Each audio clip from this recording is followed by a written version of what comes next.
Guys, may nag-message sa akin, makinig kayo. Good afternoon, sir. Ask ko lang po, tama ba ginawa sa akin ng partner ko? Yung katrabaho po kasi niya, nakita ko na nag-message sa kanya ng I love you with emoticons pa po. At nung tinanong ko, sabi lang ng partner ko, normal lang daw po yun na mag-I love you dahil ganun sila ng mga katrabaho niya.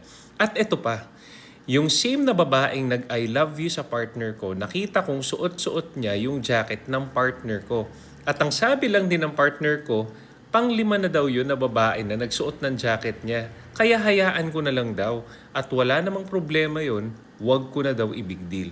Tama po ba na nagstay pa din ako?